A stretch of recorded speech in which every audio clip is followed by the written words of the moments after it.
साथियों, दीपावली से कुछ समय पहले की बात है। मेरी एक फ्रेंड थी जिसको दीपावली की शॉपिंग करनी थी। उसको कुछ साड़ियाँ खरीदनी थी और वो एक फेमस शॉप के ऊपर साड़ियाँ खरीदने के लिए चली गई। क्योंकि उसकी पसंद जो है बहुत अलग है और उसको हर चीज़ जल्दी से पसंद नहीं आती है, तो वो अलग अलग तरह की वैरायटी और अलग अलग तरह के कपड़ों में साड़ियाँ देख रही थी। कुछ समय के पश्चात ही उसने देखा कि एक बहुत ही सभ्य सी दिखने वाली जो महिला है, जो कि बहुत ही एजुकेटेड रिच दिख रही थी, उसने उस शॉप के अंदर एंटर किया। और उसके एंटर करते ही जितने भी सेल्समैन थे वो सभी उसको कपड़ा दिखाने में बिजी हो गए। जो मेरी जो फ्रेंड है उसको उन्होंने बिल्कुल भी नज़रअंदाज कर दिया। ऐसी कंडीशन में मेरी जो फ्रेंड है अपने आप को बहुत ही हीन महसूस करने लगी और बिना शॉपिंग करे हुए वो वहाँ से वापस आ गई। उसका मूड बहुत ज़्यादा ऑफ हो गया और उसकी बात में उसने आकर मुझे बताया कि मेरे साथ में आज ऐसा हुआ। तो मैंने उससे पूछा, अच्छा ये बता, हालांकि तो उस महिला को नहीं जानती है, लेकिन फिर भी बता वो महिला तुझे कैसी लगी। तो उसने कहा कि वही महिला जो है मुझे दिखने में बहुत ही सभ्य, बहुत ही एजुकेटेड और बहुत ही रिच फैमिली से बिलोंग करने वाली लगी और मुझे लगा कि वो रिस्पेक्ट डिज़र्व करती है। और वहीं दूसरी ओर मुझे मेरे मन में ये भी लगा कि मैं तो इसकी अपेक्षा कुछ भी नहीं हूँ और मैंने अपने आप को हीन महसूस किया। आखिर ऐसा क्यों हुआ? ज़्यादातर लोगों का जो व्यवहार होता है बहुत ही उलझन भरा होता है। क्या आपने कभी सोचा है कि कोई सेल्समैन जो है किसी ग्राहक को इतनी इज्जत क्यों देता है जबकि वह दूसरे ग्राहक को नज़रअंदाज कर देता है? कोई आदमी एक महिला के लिए दरवाजा क्यों खोल देता है जबकि दूसरी महिला के लिए नहीं खोलता? कोई कर्मचारी एक सुपीरियर के आदेशों का फटाफट पालन क्यों करता है जबकि दूसरे सुपीरियर के आदेशों का पालन मन मार कर करता है? हम किसी आदमी की बात को ध्यान से क्यों सुनते हैं जबकि दूसरे आदमी की बात को अनसुनी कर देते हैं? आखिर क्यों? हम किसी व्यक्ति को तो अक्सर ये कहकर संबोधित करते हैं कि हे, अरे इधर आ, अरे यार, जैसे शब्दों से संबोधित करते हैं, जबकि कुछ ऐसे व्यक्ति होते हैं जिनको हम बहुत ही महत्वपूर्ण शब्दों से संबोधित करते हैं, जैसे कि यस सर, हाँ जी सर। देखिए, आप पाएंगे कि कुछ लोगों को अहमियत, वफादारी और तारीफ मिलती है जबकि बाकी लोगों को ये सब चीज़ें नहीं मिलती हैं। और आप इस बात से भी यकीन करेंगे कि जिन लोगों को सबसे ज़्यादा सम्मान मिलता है वे सबसे ज़्यादा सफल भी होते हैं। आखिर इसका कारण क्या है?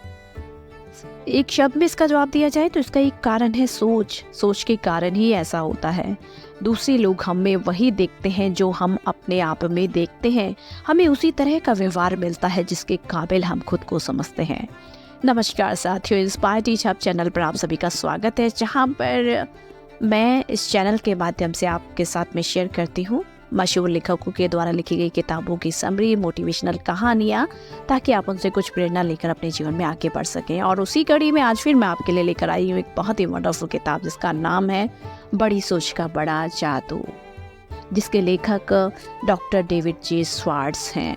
साथियों, आज मैं आपको रूबरू करवाने वाली हूँ एक बहुत ही इम्पोर्टेंट टॉपिक से, बहुत ही इम्पोर्टेंट लेसन से, जिसमें आप ये जानेंगे कि किस तरह से आपकी जो सोच होती है वो आपको प्रभावित करती है। आपको ये अंदाज़ा भी नहीं होता है कि जैसा आप सोचते हैं वैसे ही आपको समय के बाद में धीरे धीरे बन जाते हैं। आखिर किस तरह से बड़ी सोच विकसित किया जाए, आखिर किस तरह से पॉजिटिव रखा जाए? लेखक जो है इस किताब के माध्यम से हमें कुछ ऐसे ट्रिक्स और कुछ ऐसी टेक्निक्स बताते हैं जिसको अप्लाई करके आप अपनी सोच को बड़ी कर सकते हैं। लेकिन साथ ही साथ में वहीं दूसरी तरफ एक मन में क्वेश्चन ये भी आता है कि हम सब लोग जो है ना इस तरह के माहौल में रहते हैं और आजकल तो देखो जहाँ भी दिखाई देता है नेगेटिविटी ही दिखाई देती है। आखिर इस कंडीशन में किस तरीके से सकारात्मक रहा जाए, किस तरह से बड़ी सोच रखी जाए? क्योंकि साथियों, हमारी जो सोच होती है ना वो हमारे आसपास के माहौल का प्रोडक्ट होती है। आप, मैं, हम सभी इस माहौल से, हमारा जो माहौल होता है उससे प्रभावित होते हैं। किसी इंसान की सोच के आकार पर ही उसके बैंक अकाउंट, उसके सुख के अकाउंट और उसकी संतुष्टि के अकाउंट का आकार निर्भर करता है। बड़ी सोच में सचमुच जादू होता है। आखिर किस तरह से हम बड़ी सोच विकसित करें, आज हम इसी के बारे में बात करने वाले हैं। सोच के कारण ही सारा फर्क पड़ता है। वह आदमी जो खुद को हीन समझता है, चाहे उसकी योग्यताएं कितनी ही क्यों ना हो, वह हीन ही बना रहेगा। आप जैसा सोचते हैं वैसे ही काम करते हैं। अगर कोई व्यक्ति अपने आप को हीन समझता है तो वह उसी तरीके से काम करेगा। चाहे वह अपनी हीनता छुपाने का कितना भी प्रयास करे, उसकी ये जो मूलभूत भावना है बहुत लंबे समय तक छुपी हुई नहीं रह सकती। जो व्यक्ति यह महसूस करता है कि वह इम्पोर्टेंट नहीं है तो वो सचमुच इम्पोर्टेंट नहीं होता।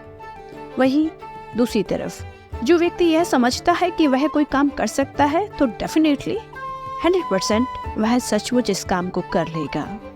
महत्वपूर्ण बनने के लिए सोचना जरूरी है कि हम महत्वपूर्ण हैं। सचमुच ऐसा सोचें, तभी दूसरे लोग जो हैं वो भी आपके बारे में ऐसा सोचेंगे। आप क्या सोचते हैं, इससे यह तय होता है कि आप कैसा काम करते हैं। आप क्या करते हैं, इससे यह तय होता है कि दूसरे आपके साथ कैसा व्यवहार करते हैं। लेखक बताते हैं कि यदि आप दूसरों से सम्मान पाना चाहते हैं, अगर आप अपना आत्मसम्मान बढ़ाना चाहते हैं तो आपको कुछ बातों का ध्यान रखना होगा। इसमें सबसे पहला तो यह है कि आपको महत्वपूर्ण दिखना है। इससे आपको खुद को महत्वपूर्ण समझने में मदद मिलती है। याद रखें कि आपका व्यक्तित्व बोलता है। आप कैसे दिखते हैं, इससे आपकी छवि बनती है। सुनिश्चित कर लें कि आपका जो बाहरी व्यक्तित्व है उससे आपके बारे में सकारात्मक छवि ही बने। घर से चलते समय यह भी सुनिश्चित कर लें कि आप वैसे ही दिख रहे हैं जैसे आप दिखना चाहते हैं। हमारे बाहरी व्यक्तित्व का हमारी सोच पर क्या प्रभाव होता है। जिसने भी सेना में नौकरी की है वह जानता है कि जब कोई आदमी सिपाही की यूनिफॉर्म में होता है तभी वह सिपाही की तरह महसूस कर पाता है और तभी वह सिपाही की तरह सोच पाता है। ठीक इसी तरह से जब कोई महिला पार्टी की ड्रेस पहन लेती है तब वह पार्टी में जाने की इच्छुक होती है। आपकी जो वेशभूषा है वह आपसे कुछ कहती है, परंतु यह दूसरों से भी बहुत कुछ कहती है। इसी के आधार पर तय होता है कि दूसरे लोग आपके बारे में क्या सोचते हैं। सामान्यतः ये सुनने में अच्छा लगता है कि लोगों को आदमी की बुद्धि देखनी चाहिए, परंतु उसके कपड़े नहीं। लेकिन साथियों, इससे धोखा न खाएं। लोग आपके बाहरी व्यक्तित्व के हिसाब से आपका मूल्यांकन करते हैं। आपका जो बाहरी व्यक्तित्व है वही लोगों के मूल्यांकन का पहला आधार होता है और पहली चाप हमेशा के लिए हो जाती है, चाहे बाद में कुछ भी हो। और कहा भी गया है कि first impression is the last impression. लेखक एक एग्जाम्पल बताते हैं। वे कहते हैं कि एक दिन सुपरमार्केट में मैंने एक टेबल पर अंगूर रखे देखे जिस पर कीमत डली हुई थी 1 पौंड 15 सेंट। वहीं दूसरी टेबल पर बिल्कुल वैसे ही अंगूर रखे थे, लेकिन उन्हें पॉलिथीन के बैग में पैक किया हुआ था और उस पर कीमत लिखी थी 2 पौंड 35 सेंट।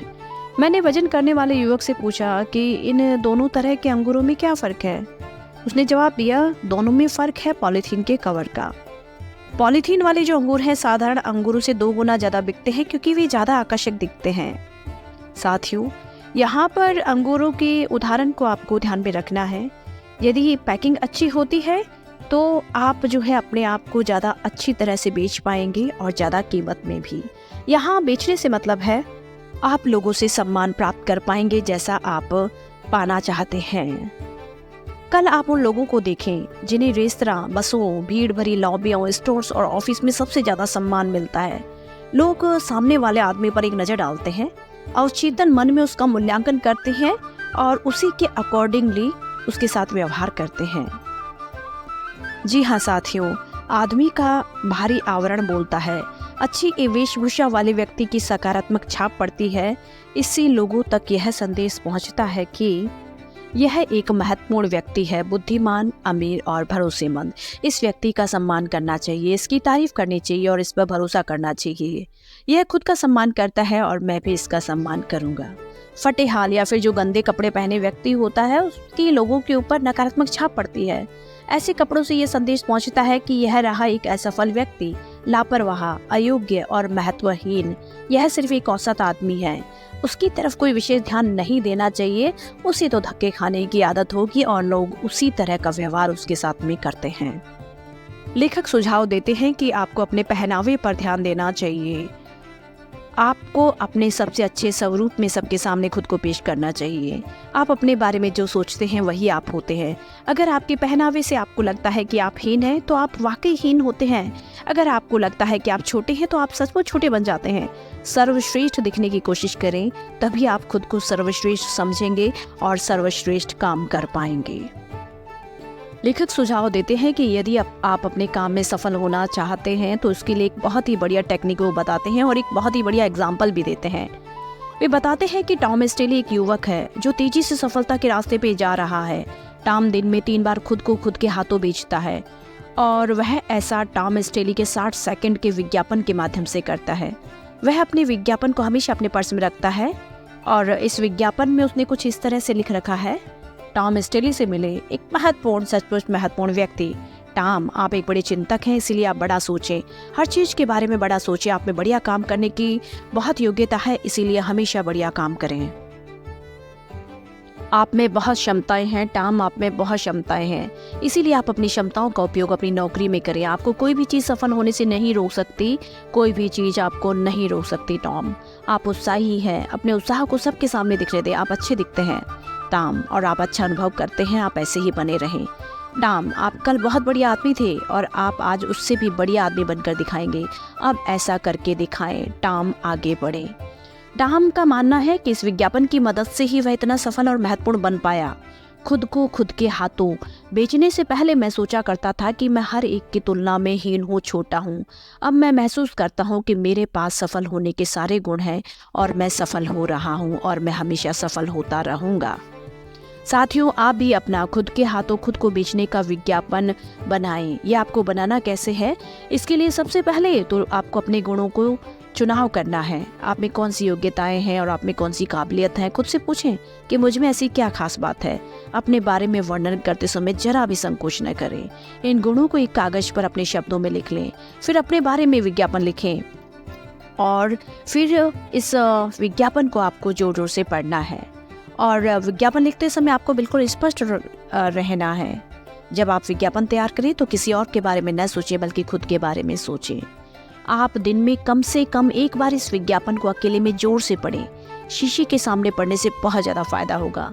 इसे पढ़ते समय शारीरिक गतिविधियों की भी मदद लें। अपने विज्ञापन को दृढ़ निश्चय के साथ पढ़ें। इसे पढ़ते समय अपने रक्त का प्रवाह तेज हो जाने दें। इसे जोश के साथ पढ़ें।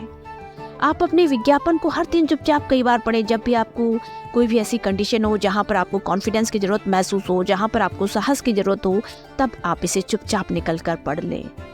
जब भी आप खुद को निराश या असफल पाएं, तब इसे पढ़ें। अपने विज्ञापन को हमेशा अपने पास रखें और इसका प्रयोग करें। यहाँ खुद को खुद से हाथों बेचने का मतलब ये है कि आपको अपने आप से प्रेरणादायक बातें करनी है। आपको हमेशा हर मौके पर ये याद दिलाना है कि आप एक फर्स्ट क्लास इंसान हैं, आप एक बहुत ही महत्वपूर्ण इंसान हैं।